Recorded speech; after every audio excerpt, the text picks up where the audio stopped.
Hai, Assalamualaikum warahmatullahi wabarakatuh. Sebelum itu kita intro dulu ya.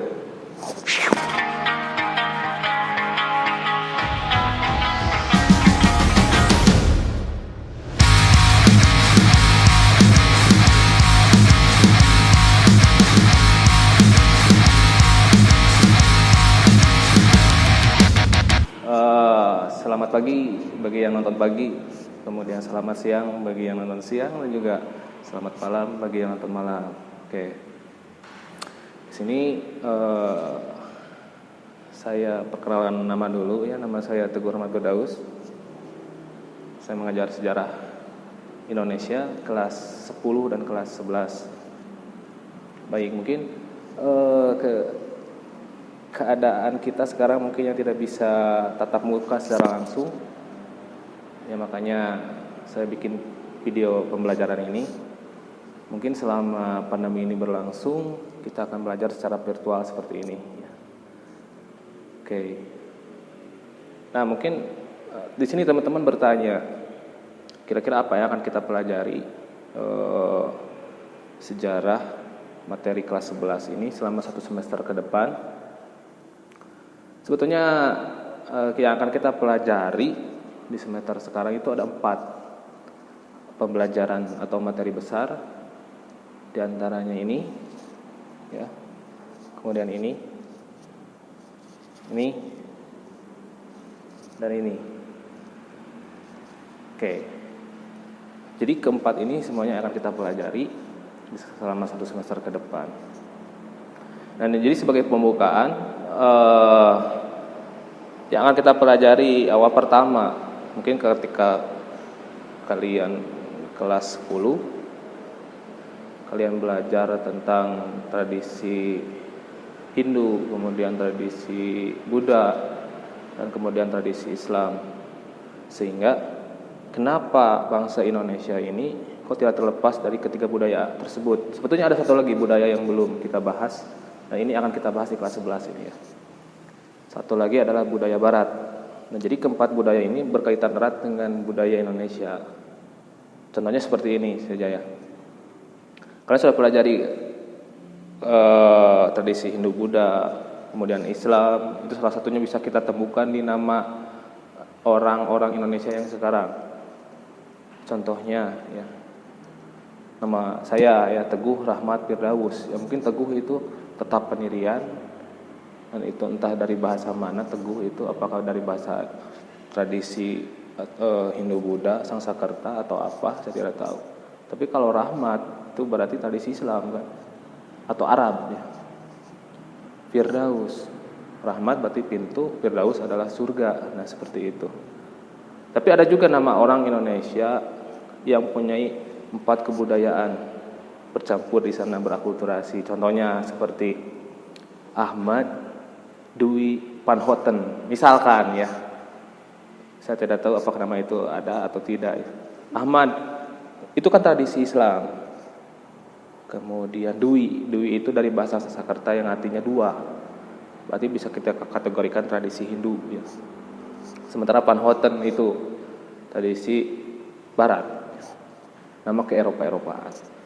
Nah, ini kenapa kok bisa terjadi akulturasi budaya seperti itu?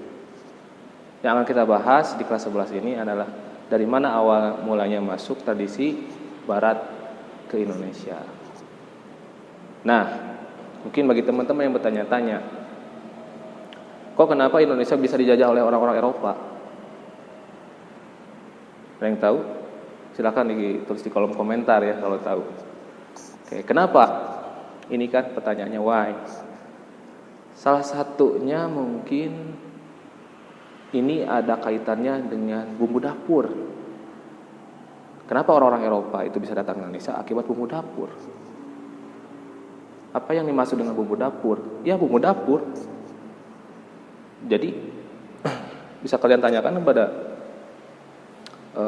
orang tua kalian, emak-emak yang suka masak. Contohnya bumbu dapur itu apa saja? Ya banyak ya. Contohnya seperti lada, kemudian seperti pala, cengkeh, koneng, cikur, laja ya, dan sebagainya. Itu bumbu dapur. Nah, Apa kaitannya bangsa Eropa datang ke Indonesia dengan bumbu dapur? Nah, ini kan sebuah pertanyaan. Jelas ya. Karena mereka datang ke Indonesia itu karena terdorong oleh kebutuhan tersebut. Salah satunya ya. Kalau masih banyak faktor-faktor yang lainnya, tapi salah satunya adalah gara-gara bumbu dapur. Kenapa bumbu dapur itu bisa sulit diperoleh di Eropa? Kita lihat bahwa Indonesia mengalami iklim, atau bukan mengalami tapi memiliki iklim yang begitu stabil ya, karena dilintasi oleh garis khatulistiwa. Jadi iklim kita tropis. Tanaman-tanaman di Indonesia tumbuh subur, termasuk salah satunya tanaman rempah-rempah ya. Tapi kalau di Eropa tidak seperti kita, akan sulit menemukan rempah-rempah. Nah, kegunaannya apa itu rempah-rempah? Untuk apa? Bagi kalian mungkin suka mengkonsumsi lauk asin ya, contohnya seperti sepat, jamur roti. Nah, kenapa lauk asin tersebut begitu awet? Atau ikan asin ya, begitu awet, tidak busuk-busuk. Itu karena diawetkan salah satunya mungkin oleh garam, kemudian salah satunya adalah rempah-rempah. Nah, di sini bisa kita lihat bahwa kebutuhan atau kegunaan rempah-rempah itu salah satunya untuk mengawetkan makanan. Nah, itu salah satu faktor mungkin ya. Selain itu juga rempah-rempah digunakan sebagai obat-obatan. Rempah-rempah digunakan sebagai selain obat-obatan juga menghangatkan tubuh. Karena di Eropa itu memiliki iklim 4 musim. Dan salah satunya di Eropa mengalami musim dingin. Nah, sehingga kebutuhan rempah-rempah di Eropa sangat tinggi. Apalagi di Eropa, status kerajaan di raja-raja Eropa atau bangsawan-bangsawan Eropa,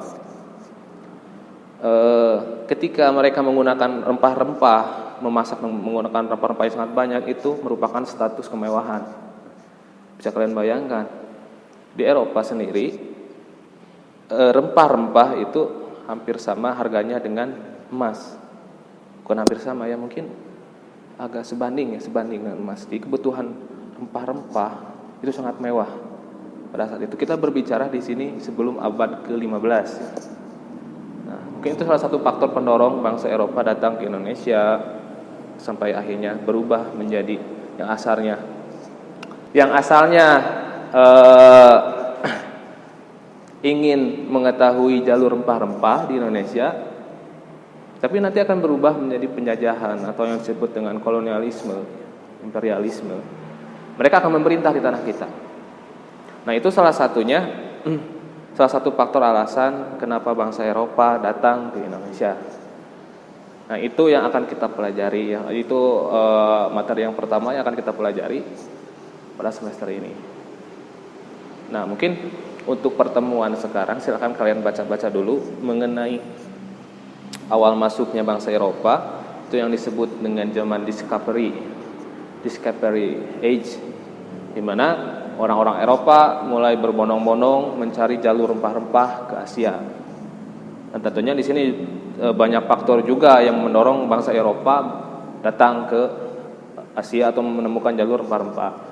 Bukan hanya karena masalah rempah-rempah saja, tapi juga ada politik di Eropa sana.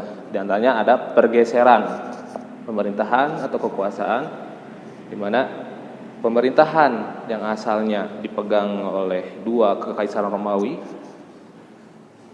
yaitu kekaisaran Bizantin dan juga Konstantinopel, dialihkan oleh kekaisaran Ottoman Turki di Laut Tengah. Itu salah satunya. Sehingga kekaisaran Ottoman Turki memerintah di wilayah Eropa seperti itu, dan memaksa bangsa Eropa untuk tidak berdagang di wilayah Laut Tengah tersebut, diblokade istilahnya. Sehingga kebutuhan rempah-rempah di Eropa sangat minim ya.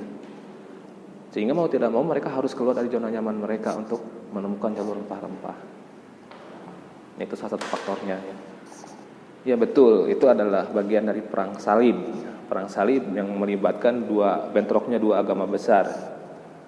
Nah, bagi kalian yang belum tahu perang salib itu apa, ya silahkan searching saja sendiri ya. Di antaranya itu adalah politik yang terjadi dalam sejarah umat manusia. Politik, perbedaan agama yang akhirnya berubah menjadi konflik. Nah, seperti itu. Jadi untuk pertemuan sekarang kalian baca-baca dulu mengenai hal itu. Jadi faktor-faktor pendorong bangsa Eropa datang ke Indonesia, sehingga nanti ada tokoh-tokoh pelajaran bangsa Eropa, contohnya seperti Christopher Columbus, kemudian Ferdinand Magellan, kemudian Alfonso de Albuquerque, ya, dan sebagainya. Jadi mereka yang dinyatakan sebagai pionir, orang-orang Eropa yang pertama kali menemukan jalur-jalur rempah-rempah ke Asia. Salah satunya nanti mereka ya. Salah satunya akibat orang-orang tersebut memetakan jalur rempah-rempah atau jalur perdagangan menuju Asia, maka itu yang mendorong orang-orang seperti orang-orang Belanda datang ke Indonesia juga. Oke, mungkin agak kurang paham ya karena memang pertemuan kita diharuskan seperti ini akibat pandemi corona. Ya mudah-mudahan semuanya ke dalam keadaan sehat walafiat. Oke, jadi itu saja mungkin. Jadi tugas di minggu ini silakan kalian baca-baca saja dulu mengenai faktor-faktor pendorong. Kalau misalkan ada yang tidak mengerti, kalian boleh chat di WA saya di sini ya, atau mungkin di kolom komentar. Nanti insya Allah saya balas seperti itu. Oke, itu saja yang bisa saya berikan hari ini. Semoga ada manfaat untuk kita semua ya. Assalamualaikum warahmatullahi wabarakatuh.